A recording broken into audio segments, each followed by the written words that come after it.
Hello বন্ধুরা, আমার নতুন একটি ব্লগে জানাই আপনাদের অনেক অনেক স্বাগত। প্রথমেই আমার তরফ থেকে আপনাদের সকলকে রইল রথযাত্রার অনেক অনেক শুভেচ্ছা। এই বছর আমার মাম্মাম প্রথম রথ টানবে, তাই আমি তো অনেক এক্সাইটেড। তাই আগের দিন রাত্রিবেলা তাড়াতাড়ি করে রেডি হয়ে মাম্মামকেও রেডি করে চলে যাব বাজারে রথ কিনতে। এই দেখুন মাম্মাম রেডি, আমরা বেরিয়ে পড়লাম বাজারের পথে। বাড়ি থেকে আমাদের বাজার যেতে মোটামুটি 2-3 মিনিট টাইম লাগে অটো বা টোটোতে। রাস্তার উপরে এই রথের দোকানটা দেখে চোখটা থেমে গেল। দেখুন কি অসাধারণ রথগুলো দেখতে লাগছে, কি নিখুঁত কাজ। কিন্তু জানেন, দামটা অনেকটাই বেশি বলছিল। ছোট রথগুলোর দাম বলছিল 500 টাকা, 600 টাকা, 1000-1200 টাকা অবধি রথ ছিল। মাম্মাম এখন অনেকটাই ছোট, জানি না প্রথম রথ টানবে কি ঠিক করে টানবে না। এইসব ভেবে ভাবলাম থাক, পরের বছর না হয় কিনে দেবো। তাই চলে গেলাম অন্য একটি দোকানে।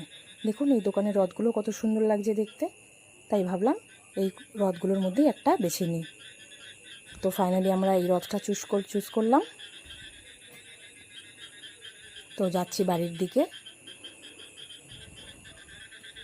পরের দিন বিকালবেলা ঠাকুরকে ভালো করে ফুল দিয়ে ফল দিয়ে পুজো করে দিচ্ছি। কয়েকটা ফুল আনিয়েছিলাম বাজার থেকে, তাই সেই ফুলগুলো দিয়ে সুন্দর করে রথটা আমি সাজিয়ে নিচ্ছি। দেখুন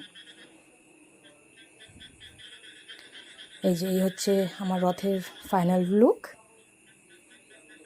আর আমরা সবাই বেরিয়ে পড়লাম রাস্তায়। মাম্মাম আমার পুচকু রথ টানছে, দেখুন কি খুশি আমার মাম্মাম, অনেকটাই এক্সাইটেড, প্রথমবার রথ টানছে তো। আজকে জানেন তো আমাদের পাড়াতে বেশ সুন্দর একটা বড় রথ এসেছিল, খুব সুন্দর আর দারুণ লাগছিল দেখতে। আপনাদেরও দেখার সুযোগ করে দিচ্ছি। এই দেখুন কি দারুণ লাগছে রথটা। তাহলে আজকের জন্য এই দুটি থাক, দেখা হবে পরের একটি ব্লগে। সবাই ভালো থাকবেন, সুস্থ থাকবেন, টাটা।